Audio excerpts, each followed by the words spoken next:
I am your nail father. Titan.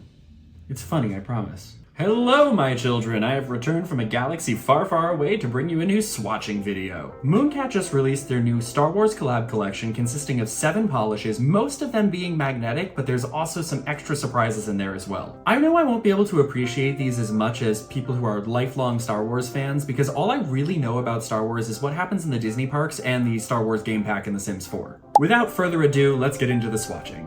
And starting off strong is a galaxy far, far away. Mooncat describes this polish as a black magnetic lacquer filled with holographic glitter and red and blue iridescent flakes with a bright aqua blue magnetic effect. Now, I'm not going to read y'all my original commentary I wrote while swatching this because there were a lot of expletives in it because I was in awe from this polish, mostly because right off the bat, this polish is just so impactful. The bright blue magnetic pigment really takes over when it's not magnetized. However, when using the magnet, the blue pulls inward, revealing the black base and the flakes. Normally, I like to build magnetic polish up to opacity prior to using the magnet so I can stay still for less time, and I did only 1 coat before the magnet in this example. However, I would recommend 2 coats because I was fooled by the bright blue magnetic pigment thinking there was more coverage at the tip of my nails than there were. While this isn't a deal breaker, you can avoid this by painting 3 coats or by painting a layer of black first since the effect is suspended in a black jelly. And you may have noticed, but one final magnetic tip is always paint the top coat while you have your finger on the magnet, as the top coat frees the pigment to disperse again. Let it dry for at least 1 minute over the magnet still, as otherwise you could dull the magnetic effect. For this polish, the bright aqua magnetic pigment over the multicolored flakes makes it look like there's a nebula on my nails, and that's all I really want in life.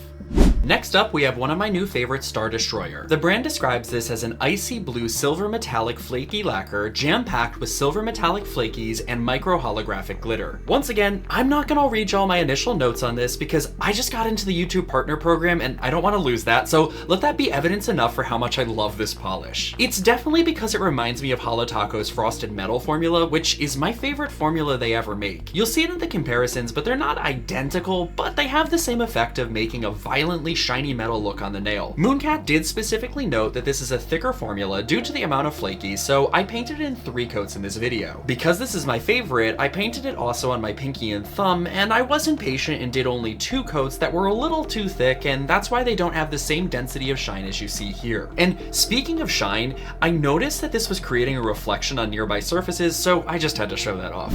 Moving on is Death Star. Mooncat describes this as a silver magnetic lacquer filled with silver holographic shimmer that reveals a silver magnetic effect. The first coat had pretty decent coverage, so I was ready to move on to the magnet after that. Now, I don't often read the polish descriptions until after swatching, so I was initially confused by the concept of a silver polish with a silver magnetic stripe. In the ring light, I couldn't see the holo sparkle because holo requires a focused light source like direct sunlight. However, when the magnet pulls the silver pigment in, it darkened the base color to a more gunmetal gray, which I'm a big fan of, and that helps the silver magnetic stripe stand out more. So pay attention to this one in the macro shot, as the weather gods blessed me once again and the sun was out to make the holo shine.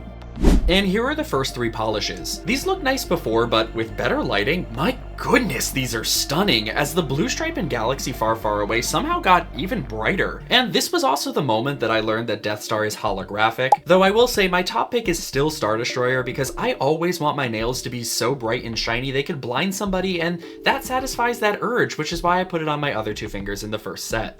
Starting off this set, we have another new favorite, Imperial Stormtrooper. This polish is a light to gray thermal polish with a silver magnetic pigment. And from the stunning coverage on the first coat alone, I'm already obsessed with this thermal magnetic combo. In case you don't know, thermal polish changes colors because the pigment molecule's shape change depending on the temperature. Thermal polish does have the tendency to be on the thicker side, and some pigments will lose their ability to color shift over time. That said, I don't often see a thermal and magnetic polish combo in brands this size, so I'm really happy to be getting this now. On the first coat, it was a gunmetal gray, but on the second coat, when the magnet pulls the silver inwards, you can see the base, which is a deep dark gray when cold and a bright silver when warm. One of my favorite things about thermal polish is they will often create a French tip effect, as the base of your nails will be warmer than the tips, showing both color states at once. But my actual favorite thing about thermal polish is dipping it in water and amazing your friends and family at the magic that's happening on your nails. Wow. Now, I was so obsessed with this color that it was the first one that I wore on its own after filming swatching, and I just love getting to see how it changes all throughout the day. It feels like I can wear 16 different manicures in one with just the exact same bottle, so I highly recommend this one.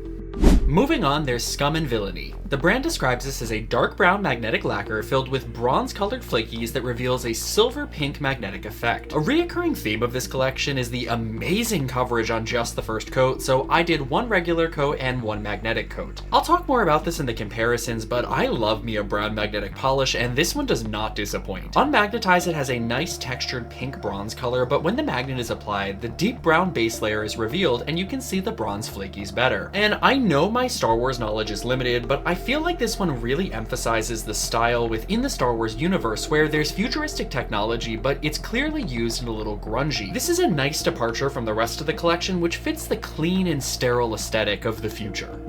And heading to the dark side, we have Dawn of the Empire. Mooncat describes this polish as a black magnetic lacquer that reveals a red magnetic effect. Once again, the coverage was great, and I only did one base and one magnetized coat. Initially, it has this deep red crimson color with the bright red glitter showing through the black base. And when the magnet is applied, the red pigment is pulled inwards, and it just looks like a freaking lightsaber because the black base is so dark. I don't typically lean towards red polish, but because this one is really a black polish with a red magnetic stripe, I can see myself wearing this one again.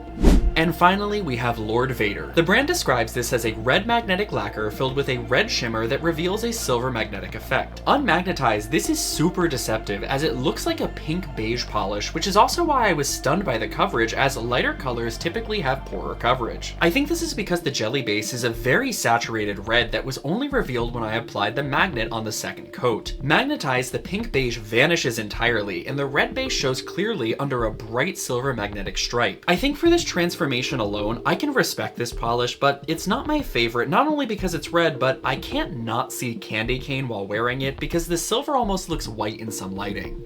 And here's the final 4 polishes of the collection. In the sunlight, the texture in Scum and Villainy comes out more and makes it almost look like a tiger's eye gemstone. Meanwhile, Lord Vader's black base somehow gets even darker, making the red stripe even more impactful. And I gotta keep giving praise to Imperial Stormtrooper, as the thermal color shift is just so impactful as the 2 color states are polar opposites, leading to the effect you see now. Finally, here's the collection overall.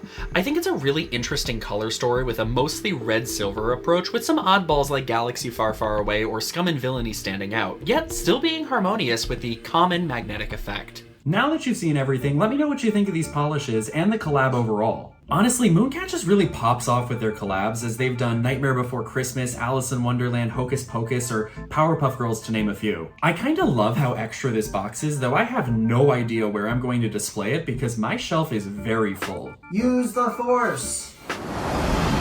This collection is limited edition, like most collabs typically are, so if you like what you see, make sure you grab it while you still can. Mooncat has also said that the polishes specifically are limited edition and that one day they will be retired, but Michelle has said they plan to keep them stocked until at least March 2025. The giant Vader head box may or may not be already sold out by the time you're seeing this video. I try to get review videos out on launch day if possible, but my full-time job took a lot of effort this week and I didn't want to force myself to get this done quickly, so I can make sure I'm giving y'all the best version of my review. Anyways, inside Vader's mind is a magnetic holder for the magnet wand, which just feels so luxury when it snaps back into position. Also in the box is a black glass nail file, which if you don't have one of these, it's my #1 nail care suggestion, and I promise it will change your life. Additionally, there are nail stickers included in the box set, which are Star Wars themed, and some of them glow in the dark as well. I personally don't think they go super well with these polishes because these polishes are so impactful on their own. Specifically, magnetic or holographic polish already has a lot going for it, so the stickers won't really stand out. These could be really cool with other base colors so the stickers can pop more. Overall, these polishes are really unique, and I had a really hard time coming up with comparisons, so my apologies if any of these are a stretch. So let's get into that.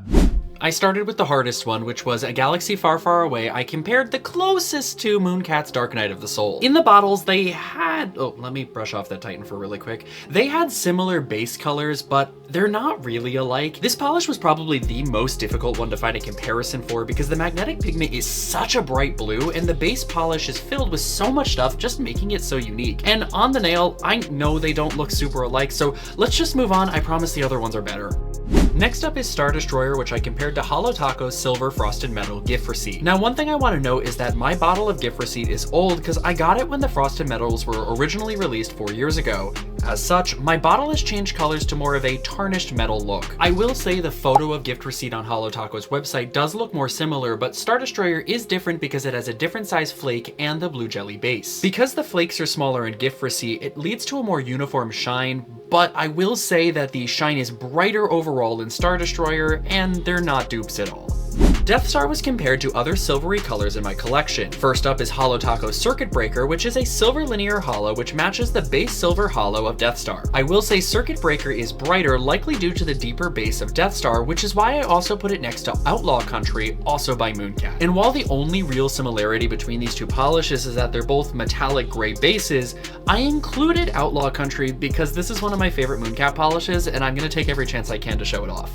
For Imperial Stormtrooper, I thought I had a near perfect dupe minus the thermal aspect, as Apparition by Mooncat is also a dark gray magnetic polish with a silver stripe. But painting them on the nail with the magnet, they are far more different than I initially thought, as Apparition goes way darker when the pigment is pulled in, and it also has some extra texture as there was extra glitters in it as well. Additionally, the magnetic stripes are different too, as the silver was tighter in Imperial Stormtrooper than in Apparition. So overall, not a dupe. For Scum and Villainy, I wanted to compare it magnetized and unmagnetized, as with the magnet, it reminded me of one of my favorite retired Holo Taco shades, Fairy Tale. In the bottle, they didn't look that similar, but when the magnet was applied, they looked a lot closer, with Fairy Tale being ever so slightly warmer. Fairy Tale was one of my favorites of Holo Taco's magnetic collection, and of course, since it's a brown polish, it didn't sell well and was relatively quickly discontinued. So I'm really happy that Mooncat is filling that void with this polish. Unmagnetized, I compare it to Holo Taco's Holo Cappuccino, and low-key, they look really similar. They aren't a dupe because they're totally different formulas, as Holo Cappuccino is Holo Taco's crushed holo formula, but on a quick glance, they do look the same. Moving on to Dawn of the Empire, which I compared to the other deep reds in my collection. Honestly, I don't think any of them are close, but I just wanted to point out how absolutely stunning the Arsonist looks in this swatch, because it looks like it's legitimately glowing. I did also swatch Holo Taco's Sacrificial Lacquer, which is a red magnetic polish. However, Dawn of the Empire is a black jelly polish with a red magnetic stripe, so Sacrificial Lacquer is too bright to be similar.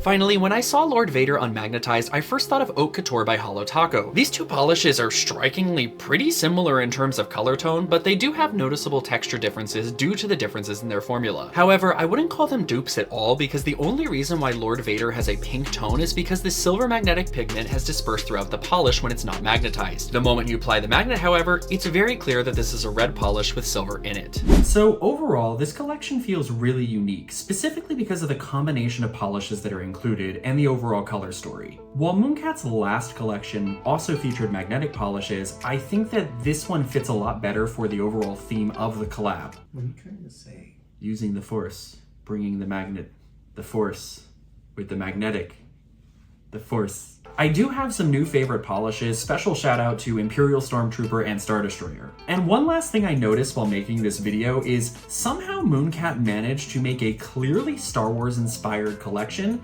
that also fits a Christmas theme. The reds and the silver magnetics just pull this in a wintry direction. Editor Nick here. I'm recording my voiceover in the closet right now, and I'm gonna warn you that I got a little mushy into the next segment because I just found out recently that I made the YouTube Partner Program, and I wanted to show my gratitude for that. But I didn't record a transition into that segment, so consider this the transition right now. Okay, back to you, Nick. I started posting on this YouTube channel relatively recently, and I'm blown away by all the support, positivity, and love that I've received here. Every like, comment, or subscription truly means a lot to me, so from the bottom of my heart, thank you so much. I really appreciate it. Okay, I'll see you all in the next one. Bye. Do you think anyone noticed I changed my shirt? Dun, dun, dun.